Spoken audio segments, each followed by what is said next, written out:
Sir வணக்கம். வணக்கம். நடிகை கஸ்தூரி அவர்கள் தெலுங்கர்கள் கொடுத்து பல்வேறு சர்ச்சையான கருத்து பேசியிருந்தாங்க.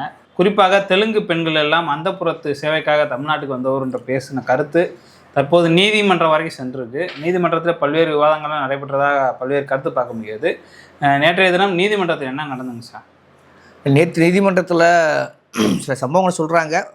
அது எந்த அளவுக்கு சரியானு தெரியல. ஆனால் வெளியே வந்த நியூஸை வச்சு பார்த்தோம்னா அதாவது மன்னிப்பு கூட அவங்க ஒழுங்காக கேட்க கிடையாது, மனசறிஞ்சு கேட்கல, திரும்ப ஒரு ஃபார்மாலிட்டியோட கேட்டிருக்காங்க. அதை கண்டிக்கத்தக்கது அப்படின்னு சொல்லியிருக்காங்க. அப்புறமா இன்னொரு விஷயம், முக்கியமான விஷயம் என்னன்னாக்கா, சம்மன் கொடுக்க போகும்போது அந்த அமுனி அங்கே இல்லை, அதாவது தலைமறைவாயிட்டாங்கிறது கன்ஃபார்மாக இருக்குது. ஆக தலைமறைவாகிற அளவுக்கு ஒரு விஷயத்தை பேசியிருக்காங்கன்றது உண்மை. முதல்ல அது தெலுங்கா இருக்கட்டும், கன்னடமாக தமிழாக இருக்கட்டும், ஒரு குறிப்பிட்ட மொழி பேசக்கூடிய மக்களை இழிவுபடுத்துறதுக்கு இவங்க யார்?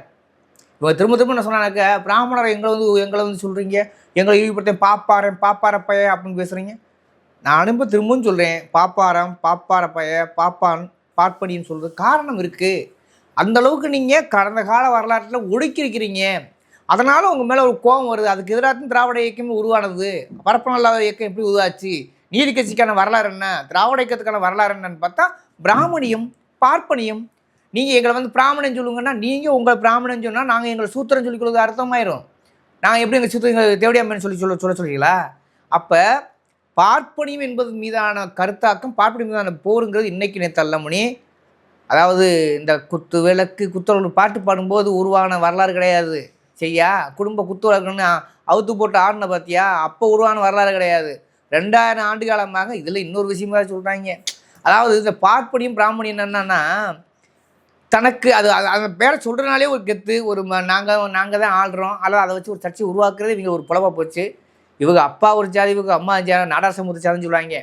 இப்போ உங்களுக்கு ஒரு விஷயம் புரியும் நினைக்கிறேன். ஏன் அண்ணன் சீமா கஸ்தூரியை கொஞ்சம் கூட கண்டிக்கவே மாட்டாரு, பேசவே மாட்டாருன்னா, அவரும் தெலுங்கு மொழி வச்சுதான் அரசியல் பண்ணுறாரு, இவரும் தெலுங்கு வச்சு அரசியல் பண்ணுறாரு. அதை தாண்டி நாடார் உறவின் முறையில் வர்றாங்க. யார்? சீமானும் நம்ம கஸ்தூரி அக்காவும். ஒரு பக்கம் பிராமணியத்தை அடிவரடி யார்? பிராமணியம் போடுற எச்ச காசுக்கு எச்சி அடிக்கிறது யார்? சீமான். இப்போ உங்கள் கூட்டி கடிச்சு பாருங்க, எல்லாம் சரியாக வரும்.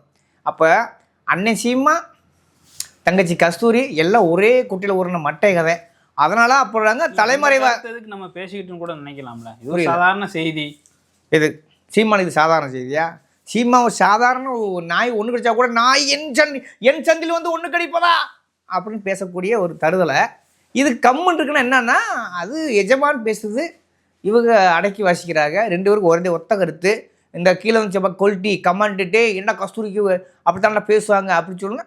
இவங்க ஆர்கஸ் அடைஞ்சிக்கிறதில்ல, பச்சா சொன்னால் சுயன்பாடையில் இவங்க மாதிரி ஒரு அயோக்கிய பழுக பொறுக்கி பழுக வேறு யாருமே இல்லை. அதைத்தான் கஸ்தூரி செஞ்சுருக்காங்க. அதைத்தான் அண்ணன் சீமானு முட்டு கொடுத்துக்கிட்டு இருக்காரு. இப்போ வரையும் பேசலை.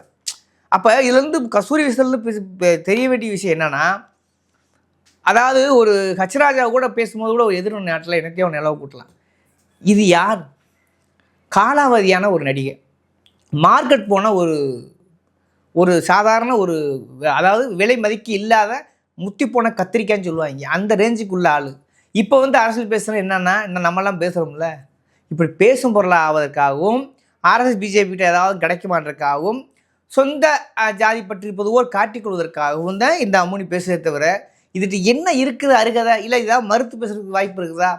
பிராமணியத்தை ஏன், பார்ப்பனியத்தை ஏன் போகிற போக்கில் சும்மாவே எதுக்குறாங்க?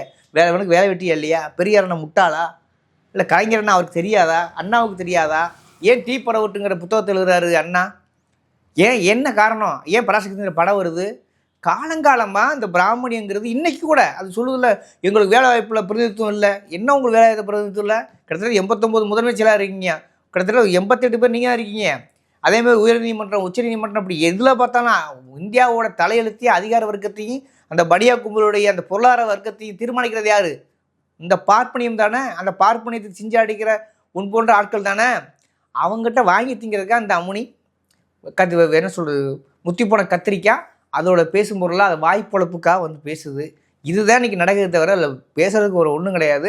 மற்றபடி பார்ப்பனத்தை எதிர்ப்பதற்கு வலுவான உண்மையான வரலாற்று காரணம் இருக்குது அப்படிங்கிறத பார்வையாளர்கள் புரிந்துக்கணும். எதுக்கு மணி அடிக்கிற பாப்பா எழுதி பேசுகிறாங்க? ரொம்ப பேர் அப்படி நினச்சி கேட்டுருக்காரு. இன்னமும் அந்த அரசியல் சவளப்பிள்ளைகளாக இருக்கக்கூடியவர்கள் கேட்கக்கூடிய கேள்விதான். உண்மை என்னன்னா, அன்னைக்கு துண்டை வந்து தோலை ஓட முடியாது, இடுப்பில் கட்ட வேண்டியிருக்கும், ரோட்டில் போக முடியாது, கால் செருப்பு இல்லாமல் செருப்பு கழட்டிட்டு போகணும், சைக்கிளில் போக முடியாது, பைக் வாங்கினா போக முடியாது. இன்னும் சொல்லப்போனால் அன்னைக்கு இருந்த அமைச்சர்களில், அதாவது தமிழ்நாடோட டேட்டாவை சொல்கிறேன், 1908க்கு பிறகு கூட பார்த்தீங்கன்னாக்கா எல்லா போஸ்ட்டுகளையும் அது ஐஏஎஸ் ஐபிஎஸ் முக்கியமான முதன்மைச்சர் பூராமே பார்ப்பனது இருந்தாங்க. வக்கீல்னு கேட்டாலே பார்ப்பனது தான். இப்படி எல்லா உயர்ந்த பதவிகளையும் பார்ப்பனோட ஆதிக்கம் அளவுக்கு அதிகமாக இருந்து வெறும் 3% உள்ள மக்கள். ஆனால் 97% இன்னைக்கு ஆண்டவர் உனக்கு புகழ் பேசியிருக்காங்க பார்த்தீங்கன்னா, அவங்க கொண்டு பார்த்தீங்கன்னாக்க எவனும் பூரா படிக்காத தற்கொலையாக தான் இருக்கிறான், எந்த ஒரு பிரதிநிதித்துவம் இல்லாமல் வந்திருக்கான்.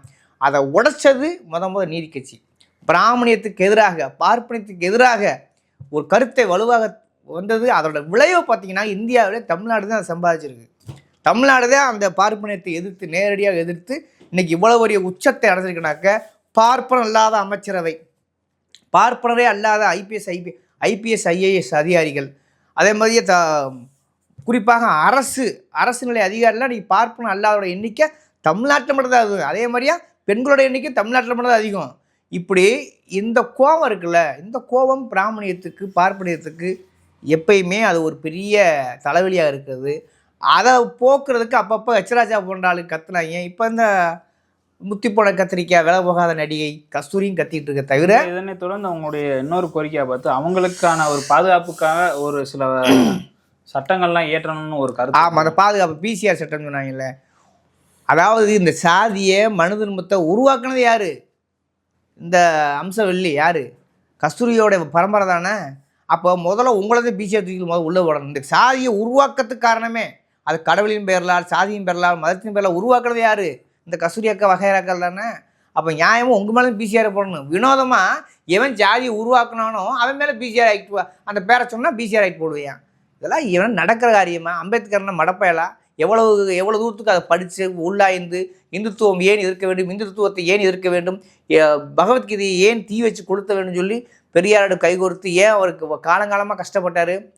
அதெல்லாம் அந்த வரலாறுலாம் சாதியில் ஒளித்தொழித்த அப்படிங்கிற ஒரு புத்தகத்தை படிக்க சொல்லு இந்த கஸ்தூரிங்கிற கபோதியை. ஏன் இப்படி பேசுகிறோம்னாக்கா, இதெல்லாம் வந்து இன்றைக்கி நேற்று வந்து பேசிட்டா தமிழ்நாட்டில் அதுவும் வந்து பார்ப்பனியத்துக்கு ஆதரவாகவும் பிசிஆர் ஆகிட்டுலாம் போனால் எவனா நம்புவானா? முதல்ல இன்றைக்கி இந்த அளவுக்கு உயர்ந்திருக்கோம்னா காரணம் பார்ப்பனியத்தை அடித்து விரட்டி துவைத்ததால் தான். அந்த வேதனையின் கடலின் மிச்சம்தான் நீ கஸ்தூரி அம்மா புலம்புறதை தவிர சொல்கிறதுக்கு ஒன்றும் கிடையாது. அது கத்திட்டே இருக்குன்னு நம்ம வேடிக்கை பார்க்குறதே நம்மளோட வேலையை. அதான் தமிழோட கெத்து நான் நினைக்கிறேன். இப்போ கஸ்தூரி அவர்களுடைய செய்தி, அவனுடைய ஒரு சர்ச்சை புறம் இருந்தாலும் அர்ஜுன் சம்பத் அவர்கள் தொடர்ந்து இங்கே தமிழ்நாட்டில் இந்துக்களுக்கு பாதுகாப்பே இல்லை. அது இப்போ என்னென்னா, அவங்க இப்போ உண்மை சொல்லணும்னா அவங்க எப்பயுமே வந்து நேரடி சண்டைக்கு வரதே கிடையாது. இந்த மாதிரி எச்சக்கலை நாய்கள் இருக்குல்ல, அது அர்ஜுன் சம்பத்தெல்லாம் ஒரு எச்சக்கலை கேடுகட்ட நாயின்னு வச்சுக்க. இப்போ அந்த நயனையும் கூட்டி வந்துட்டாங்க வாரிசுக்கு.